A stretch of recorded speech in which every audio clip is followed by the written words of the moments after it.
السلام علیکم سامعین، 12 سفر المظفر اور 30 اگست ہے۔ خبر کا عنوان ہے 130 وقف جائیدادیں اور دہلی کی جامع مسجد کو مرکزی سرکار اپنی تحویل میں لینا چاہتی ہے۔ اس مطلب کا مرکزی سرکار نے ایک نوٹس بھی وقف بورڈ کو جاری کیا ہے۔ کیا مقصد ہے، کیا ارادہ ہے، سرکار نے جو بتایا ہے وہ آپ سنیں۔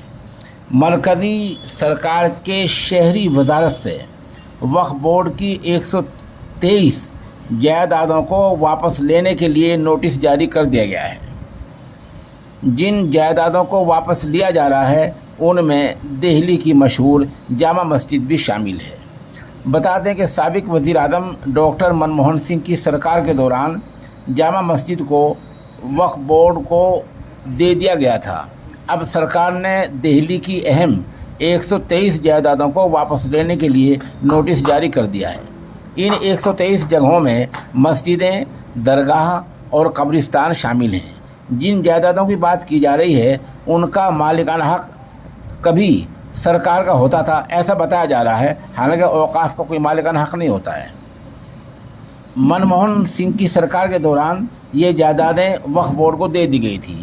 اب سرکار نے ایک نوٹس جاری کیا ہے اور نوٹس جاری کر کے یہ بھی کہا ہے کہ اگر آپ کو کچھ اہم جائیدادوں پر اعتراض ہے اور آپ کچھ اہم جائیدادوں کو اپنے پاس رکھنا چاہتے ہیں تو آپ ان کی دستاویزی حیثیت لائیے، ان کے کاغذ لائیے، وہ دیکھی جائیں گی۔ دہلی وقف بورڈ کے چیئرمین اور عام آدمی پارٹی کے ممبر اسمبلی امانت اللہ خان کو ایک خط بھیج کر اس فیصلے کی جانکاری دی گئی ہے۔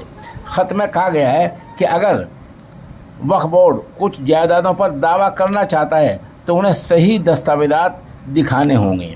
وقف بورڈ نے پہلے ہی خاص عدالت سے مدد مانگی تھی، لیکن عدالت نے ایسا کچھ نہیں ملا جس کو چاہ رہے تھے۔ بہرحال ایک بہت بڑی بات ہے کہ دہلی سرکار 123 وقف جائیدادوں کو، اور ان میں دہلی کی جامع مسجد بھی شامل ہے، اپنی تحویل میں لینا چاہتی ہے۔ سرکار نے اس کا مطلب یہ بتلایا ہے کہ ہم ان کی خوبصورتی کریں گے، تزئین کاری کریں گے اور ان کی زیادہ اور اچھی حفاظت کریں گے، یہ ایسا مطلب بتایا ہے۔ ہمارا کہنا اس میں یہ ہے کہ سرکار جن جائیدادوں کو اب تک حفاظت کر رہی ہے ان کا حال بہت برا ہے، کیونکہ محکمہ آثار قدیمہ آرکیالوجیکل یہ سرکار کے تحت ہے، سرکار کے زیر انتظام ہے۔ اس کے تحت جتنی مسجدیں سرکار کی تحویل میں ہیں ان میں جوا کھیلا جاتا ہے، سٹہ کھیلا جاتا ہے۔ ان میں ہمارے سامنے تاریخی شہر پانی پت کی کعب الباغ مسجد ہے، جہاں پانی پت میں مسجد میں لوگ جوتے پہن کر گھما کرتے ہیں۔ تو سرکار کی تحویل میں لینے کا مقصد خوبصورتی اگر ہے تو کیوں آخر سرکار پہلے جو لے رکھی ہیں ان پر دھیان کیوں نہیں دیتی؟ دوسری بات یہ ہے کہ جو وقف ہے وہ بھی سرکاری محکمہ ہے، وقف کوئی عام محکمہ نہیں ہے، وقف بورڈ بھی سرکاری ہی محکمہ ہے۔ اس کا چیئرمین ایک چنا ہوا ہوتا ہے، ممبران کو سرکار طے کرتی ہے، اس کا جو چیف ایگزیکٹو ہوتا ہے اس کو سرکار بناتی ہے، سرکار تعیناتی کرتی ہے، اس کے جو ملازم ہیں وہ ریگولر ضابطے کے طریقے میں آتے ہیں۔ یہ محکمہ بھی سرکار ہی ہے، تو آخر مرکزی سرکار ایسا اب کیوں کرنا چاہتی ہے؟